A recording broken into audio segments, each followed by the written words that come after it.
Hi, வாங்க என்னோட ஸ்டைலில் நம்ம வெஜ் பிரியாணி எப்படி பண்ணலான்னு பார்க்கலாம். ஃபஸ்ட்டு அதுக்கு தேவையான வெஜ்ஜஸ் எல்லாம் நான் எடுத்து வச்சுருக்கிறேன். ஜிஞ்சர் கார்லிக் பேஸ்ட் அரைச்சி வச்சுருக்கிறேன். தென் உங்களுக்கு வேறு என்னென்ன வெஜிடபிள்ஸ்லாம் போடணுன்னு ஆசையாக இருக்கோ அது எல்லாமே போட்டுக்கோங்க. நானும் உருளைக்கிழங்கு, கேரட்டு, சோயாபீன்ஸ் அதெல்லாம் வந்துட்டு நான் ஆட் பண்ணியிருக்கிறேன். ஓகேங்களா?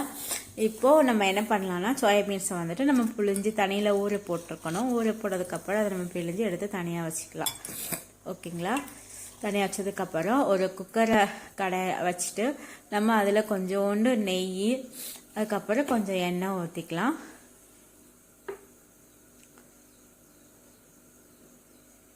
நீங்கள் எந்த எண்ணெய் யூஸ் பண்ணுறீங்களோ, என்ன gold winner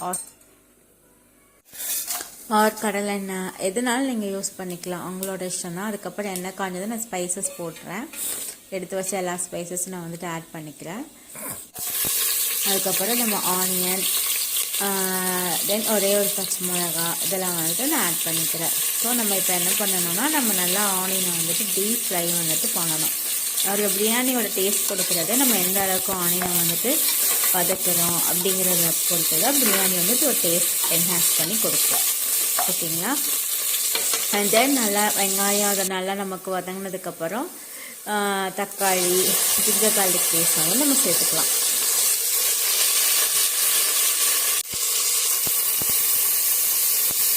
so ginger garlic paste போட்டு நல்லா வதக்கி, தக்காளியெல்லாம் சேர்த்து நல்லா வதக்கி நல்லா வந்துட்டு சாட்டை பண்ணிடுங்க.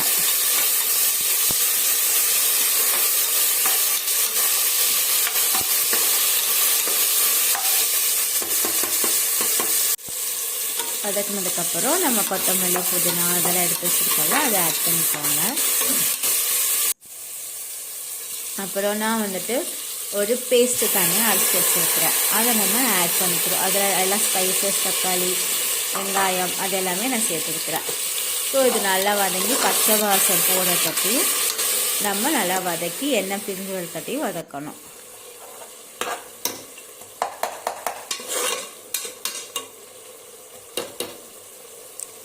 நல்லா அதை வதங்கினதுக்கப்புறம் நம்ம என்ன பண்ணிக்கலாம், பிரியாணி மசாலா, கொஞ்சம் கரம் மசாலா, தென் கொஞ்சோண்டு வத்தல் பொடி, ஸ்பைசஸ்க்கு வேண்டி லைட்டாக நமக்கு எந்த அளவுக்கு காரம் தேவைப்படுதோ அந்த அளவுக்கு நீங்கள் ஆட் பண்ணிக்கோங்க. ஆட் பண்ணிவிட்டு நல்லா நம்ம வந்துட்டு வதக்கி கொடுத்துடணும். அது நல்லா ஒரு எண்ணெய் பிரிஞ்சு நல்லா ஒரு கலர் சேஞ்சஸாக வரும். இந்த ஸ்டேஜில் நீங்கள் வந்துட்டு தயிர் இருந்தால் ஆட் பண்ணிக்கோங்க. நான் தயிர் வந்துட்டு ஆட் பண்ணலை. தென் நம்ம எடுத்து வச்சுருக்கிற நம்ம வெஜ்ஜஸ் எல்லாத்தையுமே நம்ம ஆட் பண்ணிக்கலாம். மீட் மேக்கர் ஆட் பண்ணியிருக்கிறேன்.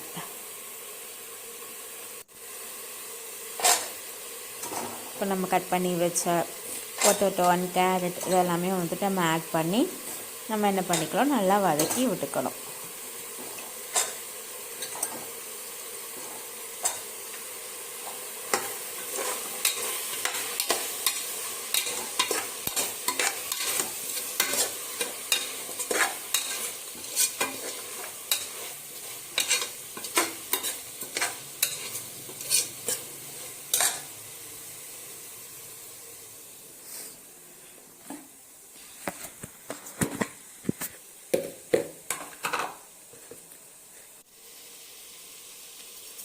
இதில் நமக்கு தேவையான அளவு சால்ட்டு சேர்த்துக்கோங்க. சால்ட்டு சேர்த்து நல்லா வதக்கி விட்டுக்கோங்க.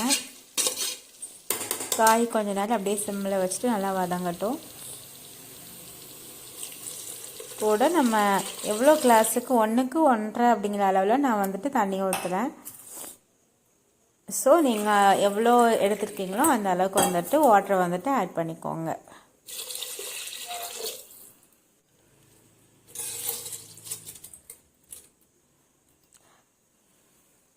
இப்போ நம்ம ரைஸில் ஆட் பண்ணிவிட்டு லாஸ்ட்டில் கொஞ்சம் லெமன் ஜூஸ் வந்துட்டு பிழிஞ்சு விட்டுட்டு இந்த நேரத்தில் நம்ம சால்ட்டு காரெல்லாம் செக் பண்ணிவிட்டு நம்ம வந்துட்டு குக்கர் விசில் வந்துட்டு மூடி வச்சிடலாம். ஸோ நம்ம இப்போது ஒரு 2 விசிலில் வந்துட்டு நம்ம பிரியாணி வந்துட்டு ரெடி ஆயிடும்.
நம்ம இப்போ ப்ரெஷர் என்னதும் குக்கர் விசில் வந்துட்டு கழட்டிட்டு ஓப்பன் பண்ணி பார்த்தோம்னா நமக்கு என்னோட ஸ்டைலில் வெஜ் பிரியாணி தயார். வாங்க சாப்பிட்லாம்.